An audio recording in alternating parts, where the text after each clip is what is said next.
Okay, it looks like it's recording now. So Awesome. it should be good to go. All right, so yep. After we went to security to get our badges, and so this is probably one of the best pictures that we've got of the whole group sitting in front of the Johnson Space Center sign. We ate a lot of barbecue this was down in Galveston. We took this picture on the beach. We did this Tuesday afternoon after the tour of the T-38s, those jets. We spent the afternoon down at Galveston Beach. Then Tuesday evening, we went to an Astros game. Very cool. That was a beautiful stadium. It was a great night for baseball. It was pretty exciting. I think the final score was like 9-7, so there was lots of home runs, lots of action. The park's very pretty. I actually ran into a guy that had the World Series ring. He was sitting right next to us. Wednesday morning when we woke up, there was a fire alarm. I don't know if the kids told you, but I was in the kitchen making waffles, and I thought that I had set off the fire alarm, and then they had said it was an actual fire. So apparently somebody on the second floor had left a bag of chips on their stove, and so it created a lot of smoke, but we were out there for about 45 minutes as the fire department, police, everything. Wednesday, we had our presentation. So the 6 students that didn't get a chance to get clearance to go into what's called the Gilruth Center, they went to downtown Houston to check out. This is Ms. Peters, you can maybe talk about what this was. Yes, so it's called the Water Wall, and it is downtown Houston. It was actually, Jace was the one who found it and told us about it, and it's right next to a mall that's a huge, we spent a couple hours there and didn't even come close to seeing the whole mall. But so this is just kind of a green space area next to it, and then that mall area is called the Galleria, which was kind of fun. The kids had a good time just shopping around. There was like a full ice skating rink there, so everybody had lunch and just shopped around, and then we went to pick up Grace from the airport. Yep. One of our, I don't know, maybe if you're aware, one of our students was sick, came down with the flu a few nights before, so we were working with the airline and their parents, and she flew down on her own on Wednesday. So it worked out pretty well. So we went to do our presentation. So this is the room we actually did our presentation in. And so these are the students from all over the country, the top 4 projects in each of the 18 different problems. So while we were here doing this, those guys are picking up Grace, and we ended up just Ubering back because just going back and forth from where we are to Houston it takes a long time. So this is our girls group that was there, the cupola restraint.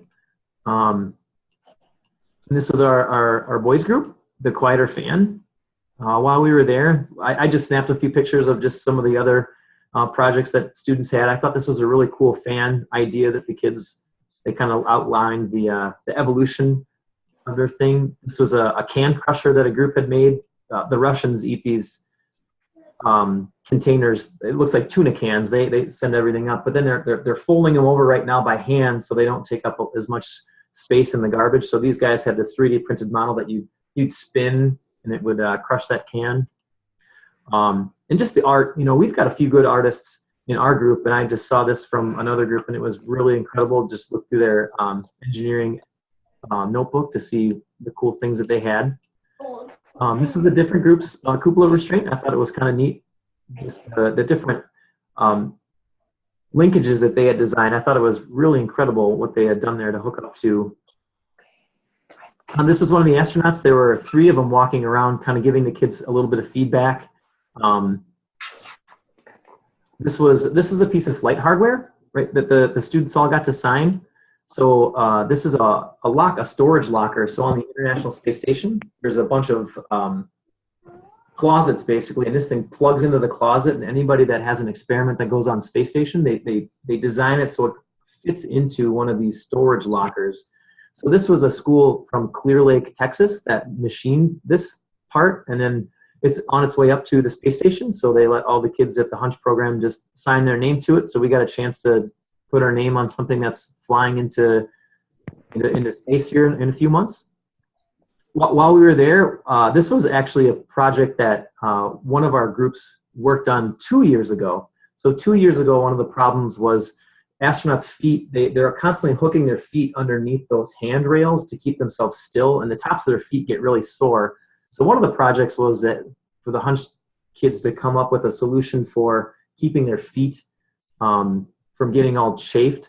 So there were 5 groups across the nation, and they kind of Frankensteined a bunch of the groups together to come up with this final design, and it actually flew on the space station. So this is Renee. She was actually on that group from Platteville to make this, and she got a chance to actually see the flight hardware that went up. So I thought that was pretty cool.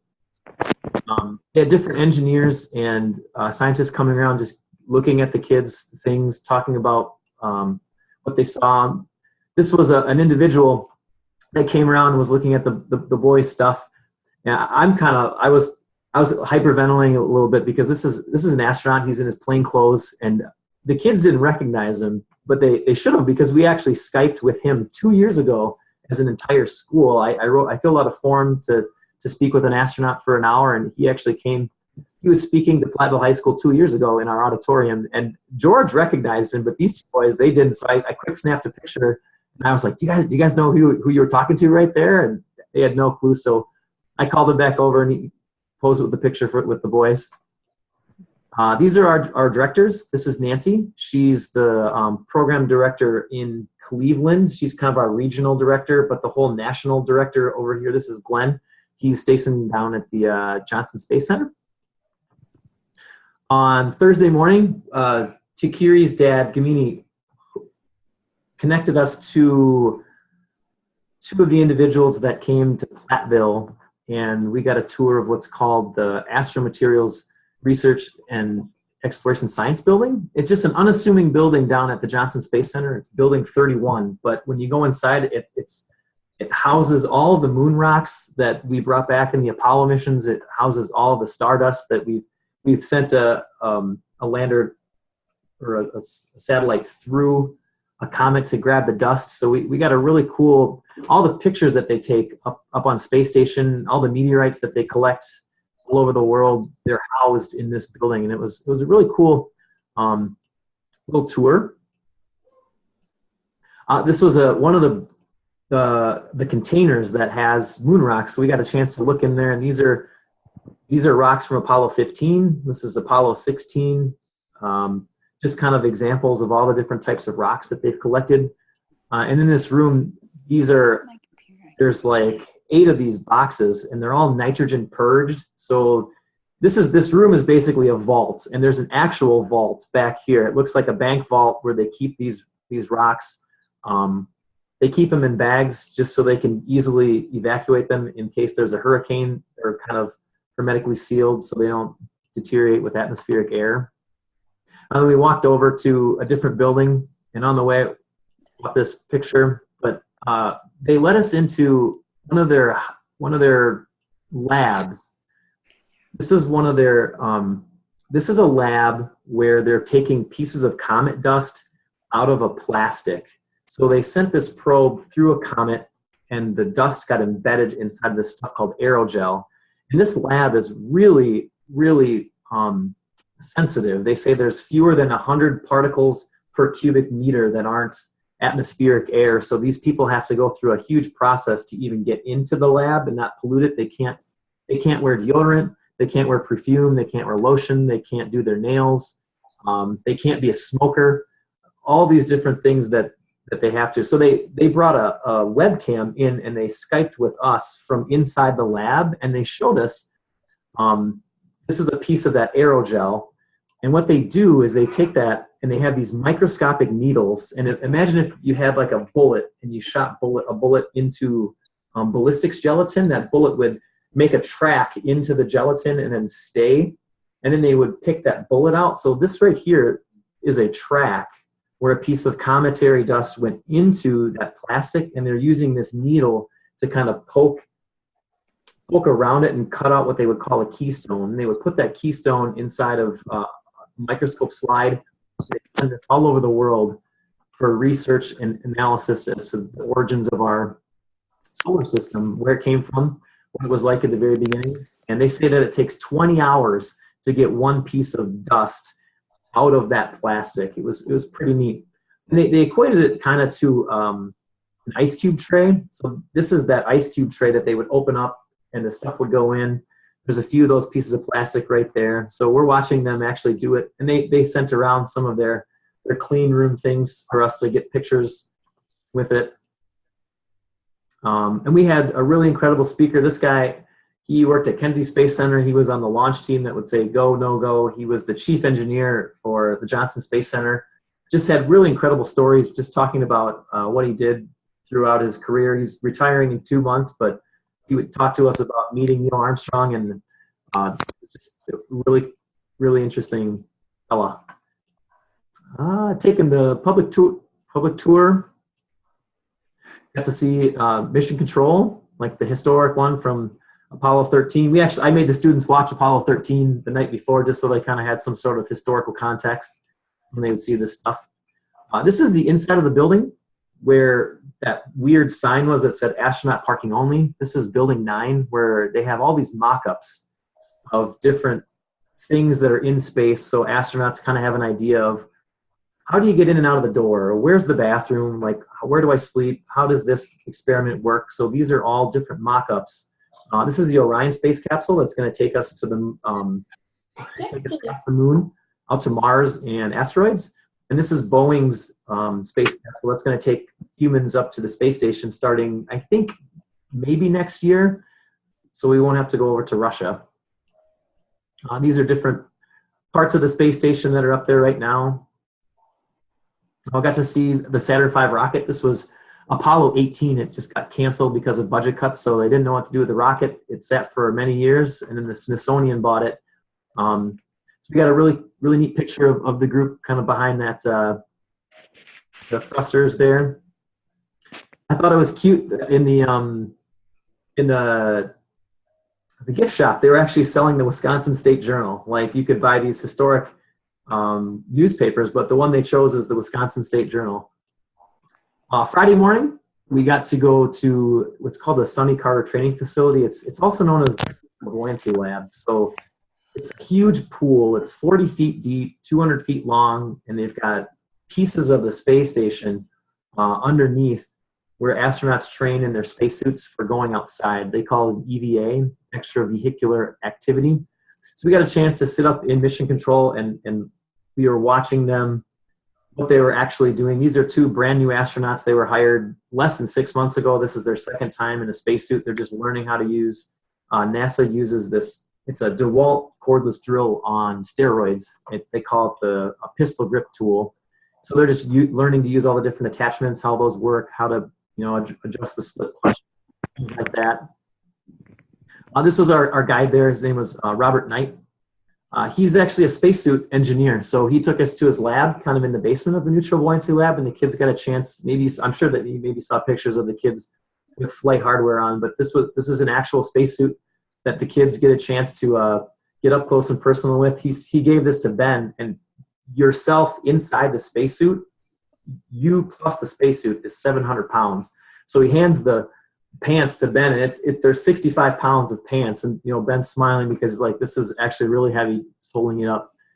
So the kids got a chance to just ask any question they had. They're checking out the gloves and the visors. It's 24 karat gold, actual gold that they condense on the polycarbonate visor.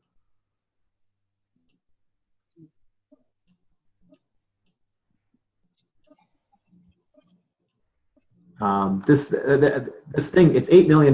Like, this suit itself, sitting there on the stand, it was formerly a suit. It's expanded its lifespan up in space, so now they use it as a training suit in the Neutral Buoyancy Lab in the pool. Some of you guys know maybe the Deepwater Horizon that I think it was 8 years ago, down in the Gulf of Mexico. This is the rover that went down and capped that oil spill. So they keep it at the Neutral Buoyancy Lab as they test different functions, and they put different things on it. They put it in the pool to kind of as its test bed, so it kind of resides. That's its garage. So got to see that. A lot of the people that we met, I went to Mineral Point and I had them cut pieces of 10-year-old cheddar in really tiny pieces for all the people, and I made little cutting boards just because, Wisconsin, everybody thinks of Wisconsin, they think of cheese. So a lot of people really enjoyed these are the little cutting boards. I have them drying on a rack with my kids in the background. But I passed these out to everybody that did something nice for us. This is a golf ball where everybody sticks their badge after they've gone. We spent Friday afternoon on the beach, just kind of hanging out, and it was pretty exciting because I was sitting on the beach and my phone rang, and I ignored it. I hit ignore because I didn't know the number. Then I listened to the message, and here it's an astronaut. Her name's Sunny Williams. She was calling us to see if we wanted to do anything. So we organized 8 o'clock. She came over to the hotel and hung out with the kids for 2 hours, just talking about what it's like to ride a rocket into space, what it's like to live on the space station, what it's like, what are the Russian-American relationships like. Just any question that the kids had. She was really great. The kids really enjoyed talking with her. She's very down to earth. Then we ran into some people, some Disney executives randomly at lunch, and they invited us to a show, this cartoon that they were debuting on Saturday morning called Miles from Tomorrowland. The show's been around, but they actually did one on the space station. So we're sitting here watching the show, and some of the voices of the people in the show are actual astronauts and mission control and scientists. So this is Scott Kelly. I don't know if you're familiar with him. He was the guy that spent a year up in space, just studying how the biology affects people in space for long periods of time. His wife is that Kathy Gifford, I think, that she's the senator from Arizona. So another astronaut. This is the executive producer. She's in mission control, and she's a scientist with the space station. So the kids got a chance to listen to them speak for probably 45 minutes. And then we packed up our stuff, headed home. So that was kind of everything in a nutshell.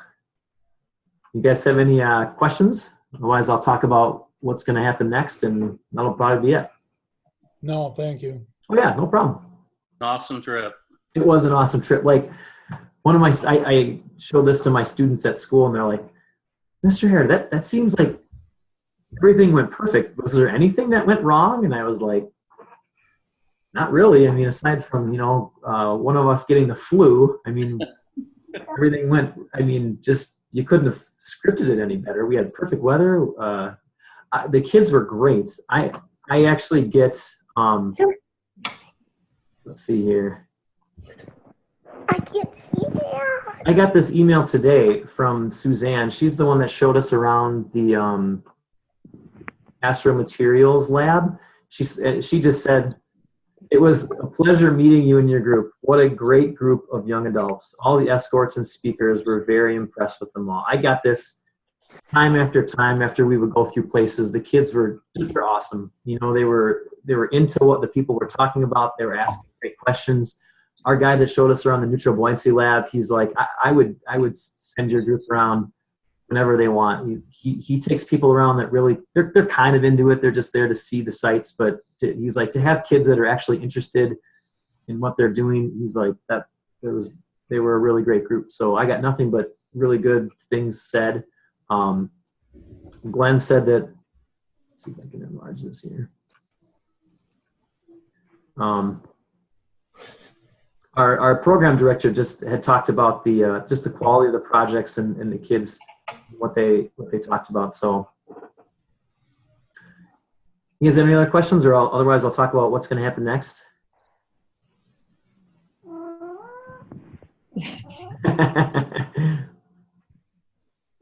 Okay, so and this is the email that I got. What's going to happen next? I'm getting comments from engineers and astronauts on how great the projects were and how students are knowledgeable and very responsive and accepting of ideas.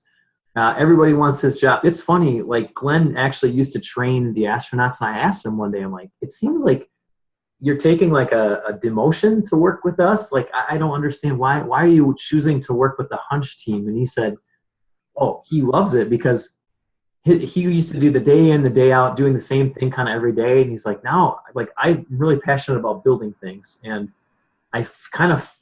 he pictures himself as black ops. He says that when they come back from space, there's little things that they need. So he's really excited to work with the kids and do something neat and actually contribute to building things on the space station. So Glenn is really excited to work with these kids, and he's excited to be working with space hardware to actually put things into space.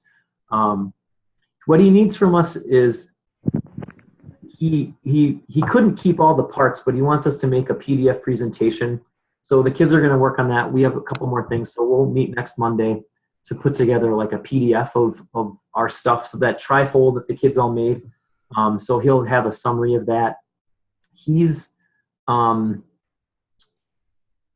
we have our team members' addresses.